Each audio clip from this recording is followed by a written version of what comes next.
Hello guys, welcome back again my new vlogs. मैं हूं आपके अपनी पिंकी पटवारी और आपसे मैं शेयर कर रही हूं इस टाइम अपने वेकेशन के ब्लॉग्स, जो कि मैं उत्तराखंड में आई हुई हूं वेकेशन के लिए, जहां पे मैंने मसूरी, ऋषिकेश एंड हरिद्वार, देन उसके बाद ये केदारनाथ अब मैं पहुंच गई हूं। तो जो कि ये 3 डेस्टिनेशन मैंने कवर कर लिया है, जो कि जिसका ब्लॉग भी आ गया है, तो आप ज़रूर से वॉच करिएगा जो नहीं वॉच किए हैं। और ये फाइनली मैं अब पहुंच गई हूँ केदारनाथ। तो केदारनाथ पहुंचते ही मैं गौरी कुंड पहुंच गई हूँ और गौरी कुंड से मेरी स्टार्टिंग होती है यहाँ की ट्रैकिंग। तो जैसा कि मैं बहुत दिनों से मेरा सपना था, मतलब मेरा मन था कि मैं केदारनाथ आऊँ और खुद पैदल चल के जाऊँ भगवान के दर्शन करने के लिए। और यहाँ के जो प्रकृति, मतलब मैं बता नहीं सकती, ये मतलब एक अलग ही फीलिंग है। इसके बारे में तो जो जा सकता है, जो जाता है, उन्हें पता है। और अलग ही एक फीलिंग है, अलग ही एक अटैचमेंट है, मतलब बहुत अच्छा लग रहा था, मैं आपको क्या बताऊं। और यहाँ के हर देख सकते हो कि, और सबसे पहली बात है कि यहाँ उस दिन मुझे मौसम बहुत अच्छा मिल गया था। तो इससे अच्छा और क्या बात था, मतलब बहुत अच्छी मौसम मिल गई थी मुझे। और आप देख सकते हो एकदम क्लियर क्लियर सब कुछ दिख रहा है। और मॉनसून के टाइम पे मैं गई थी, जैसा कि 27 जुलाई को शायद मैं पहुंची हुई थी केदारनाथ। और जैसे कि बहुत दिनों से मतलब यहाँ पे बारिश, लैंडस्लाइड, ये सारे कुछ हो रहे थे, बट उस 2 दिन में, मतलब 2 दिन के लिए ही यहाँ पे मौसम खुले हुए थे, क्योंकि मैंने वहाँ के लोकल से पूछा हुआ था। तो उन्होंने बोला कि 2-3 दिन से, मतलब 2 दिन से यहाँ पे मौसम खुला हुआ है। तो मैं भाई बहुत लकी थी और बहुत अच्छा मौसम था, काफ़ी अच्छा लग रहा था। और ये मेरे सुबह की 7:30 बजे से ट्रैकिंग मैंने स्टार्ट किया था। तो गौरी कुंड पहुँचते ही वहाँ पे हम लोगों ने मैगी, पराठे, ये सब खा के फिर ट्रैकिंग स्टार्ट किया। तो जैसा कि हम लोग 7:30 बजे से, आप देख सकते हो सामने ग्लेशियर वाले पहाड़ दिख रहे हैं। ये केदारनाथ के जस्ट, हमारे जो मंदिर है केदारनाथ के, उसी के पीछे वाली पहाड़ दिख रही है आपको सामने। फिर बीच बीच में ब्रेक लेते हुए यहाँ पे बहुत कुछ मिल रहा था खाने के लिए, तो आप इस तरीके से खा। और हाँ, फिर मेरे हस्बैंड 3 किलोमीटर चलने के बाद, ये मेरे हस्बैंड ने खच्चर ले लिया था, क्योंकि मेरी बेटी बहुत छोटी है, 5 साल की है, तो वो बिल्कुल नहीं चल पा रही थी 3 किलोमीटर, फिर भी उसने चल लिया था, बहुत हिम्मत किया था। तो मेरे हस्बैंड फाइनली उसको लेके घोड़े खच्चर पे चले गए थे। और मुझसे एक भूल हो गई थी कि सभी लोगों ने अपना अपना बैग दे दिया था, मैं पीछे रह गई थी। इसी वजह से मैं अपना बैग दे नहीं पाई, जिसमें हम चारों लोगों का कपड़े थे, मतलब बहुत भारी था ये बैग, कपड़ों से भरा हुआ था। और काफ़ी अच्छा मौसम भी था, रह रह के मौसम काफ़ी धुंध वाला हो जा रहा था, रह रह के काफ़ी अच्छा क्लियर हो जा रहा था। तो इस तरीके से, और यहाँ पे ना एक से एक वाटरफॉल आपको दिखेंगे। मतलब केदारनाथ में, मतलब बोलते ना एकदम प्रकृति के पास जाना, वो है यहाँ की फीलिंग, मैं बता नहीं सकती। देख सकते हो अनगिनत वाटरफॉल, और इनकी खूबसूरती तो मैं बता नहीं सकती, मतलब सिर्फ देखने वाली चीज़ है, फीलिंग करने वाली चीज़ है।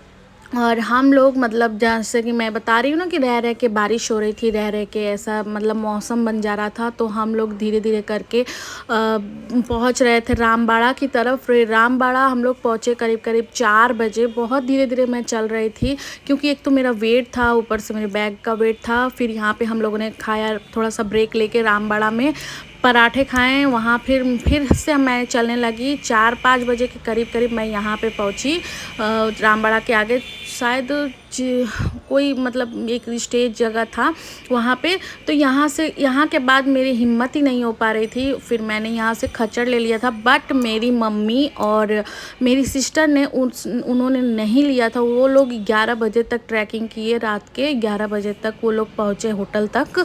और मैं तो लेके चली गई, क्योंकि मैं तो मेरे बैग की वजह से मैं बिल्कुल हिम्मत हार गई थी। और आप देख सकते हो ये सुबह का मेरे रूम खोलते ही एकदम सामने का नज़ारा, इतना खूबसूरत और इतना अच्छा नज़ारा था ना, मतलब आप दिन बन गया था। मतलब इतनी मेहनत और इतने कष्ट के बाद, मतलब इतना जैसे ये जो सामने वाली जो लुक आई ना, दरवाज़ा खोलते ही जो स्वर्ग वाली जो फीलिंग आई ना, तो सारे मतलब मेहनत, सारे सब कुछ मैं भूल के एकदम मतलब खुश हो गया मेरा दिल।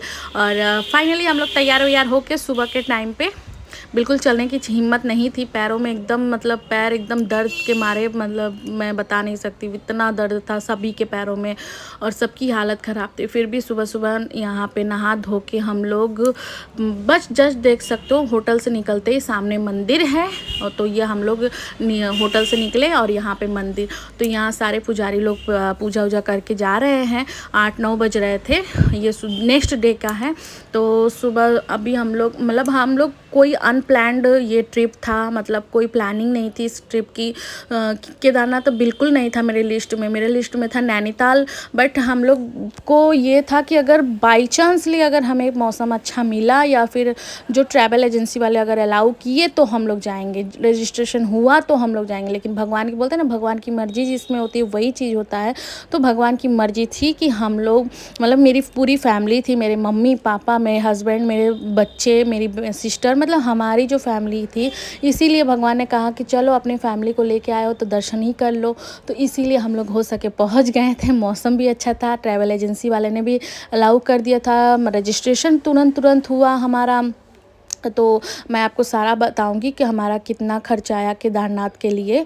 तो यहाँ पे हम लोग केदारनाथ मंदिर पहुँच गए हैं और सामने जो पंडित जी जा रहे हैं ये हम लोगों का पूजा करवाने लेके जा रहे हैं। तो यहाँ पे ज़रूर पहुँचकर एक पंडित जी कर लीजिएगा, जिससे कि आपका अच्छे से बहुत अच्छे से पंडित जी लोग पूजा करवा देते हैं, अंदर ले जाके बहुत ही अच्छे से जलाभिषेक करवा देते हैं। तो सबसे फर्स्ट ये आज का दिन जो था सोमवार का था, सावन का था, अधिक मास था।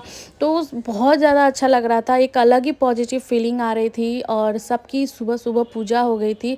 तो बहुत अच्छा लग रहा था और यहाँ का मौसम काफ़ी अच्छा था। मतलब 12 बजे के बाद बोलते हैं बारिश होता है, बट मतलब 12 बजे तक 1 बजे तक तो पूरी क्लियर थी। और उस दिन हेलीकॉप्टर की बहुत हमने कोशिश की, बट हेलीकॉप्टर के मतलब जो कि पंडा लोग हड़ताल किए हुए थे, क्योंकि हमारे पैरों में तो बिल्कुल जान नहीं था कि हम लोग चल के जाएँ। फिर फाइनली हम लोगों ने मजबूरन वहाँ पे खच्चड़ करके हमें नीचे जाना पड़ा। लेकिन भाई खच्चड़ करके कभी नीचे मत जाना, पैदल ही चले जाना, लेकिन खच्चड़ करके मत जाना। जो ना गतिमति हो गई थी तो मैं बता नहीं सकती। और फिर उसके बाद ये है भीमशिला, जो कि सभी को पता है कि भीमशिला क्या है। भीमशिला जो कि मंदिर को बचाया हुआ था, वही ऊपर से आई हुई थी ये शिला। तो इसकी भी बहुत लोग पूजा करते हैं। और इसके बाद एक और जगह मैं दिखाती हूँ। हाँ, ये जगह लोग बोलते हैं मन्नत की, मतलब जो लोग मन्नत मांगते हैं ना, तो उनकी ये खड़ी रहती है, स्टैंड होती है। और जो जिसकी मन्नत नहीं पूरी होती उसकी गिर जाती है, नहीं खड़ी हो पाती। और उसके बाद ये वाली ओम, जो कि कितने टन की मेटल की बनी हुई है, तो ये बहुत अच्छा था। यहाँ की भी मैंने फ़ोटो पिक लिए थे। फिर हम लोग जल्दी खच्चड़ मतलब हेलीकॉप्टर तो मिला नहीं, फिर खच्चड़ से ही हम लोग नीचे आ गए थे। और नीचे आने के बाद क्योंकि हमारे जो ड्राइवर जी सरदार अंकल वो इंतज़ार कर रहे थे 2 दिन से, इसीलिए हमारी गाड़ी खड़ी थी। तो फटाफट से हम लोग वहाँ पे और फिर टाइम स्पेंड नहीं किए ज़्यादा, 12-1 बजे तक थे। उसके बाद हम लोग खच्चड़ से धीरे धीरे करके शाम को 5 बजे करीब शाम को 5 बजे गौरी कुंड आ गए। फिर गौरी कुंड से हम लोगों ने गाड़ी पकड़ा, वहाँ से 6 किलोमीटर है। तो वहाँ से फिर हम लोग सोनप्रयाग की तरफ आ गए। फिर वहाँ हमारे ड्राइवर अंकल मिल गए, तो वो हमें लेके हमारे होटल की तरफ गए। तो मैंने बताया ना कि सारा अनप्लान ट्रिप था, कोई वो नहीं कि जो मिल जाए बस उसी में रहना है, बसना है, ऐसा था। क्योंकि यहाँ पे होटल मिलना मुश्किल होता है, मतलब मिल तो जाता है बट महंगा रहता है। बट जो कि ड्राइवर अंकल ने हमें मतलब होटल दिलवा दिया था सोनप्रयाग में। तो ये हैं सरदार अंकल जो कि हमें लेके गए थे केदारनाथ हरिद्वार से, जिन्होंने हमें मतलब इन्होंने 18,000 रुपये गाड़ी का, मतलब नेट को मैंने पूरी, इसमें कोई वो नहीं है, बहुत कम में मतलब इन्होंने लेके ये ट्रैवल एजेंसी हम लोगों ने बुक किया था गाड़ी, जो कि 18,000 में हमारी गाड़ी बुक हुई थी। उसके बाद वहाँ से भी हम लोगों ने मतलब टोटल 30,000 रुपये हम लोगों से नहीं उन्होंने लिया था, सिर्फ ड्राइवर अंकल ने, बाकी होटल अलग से।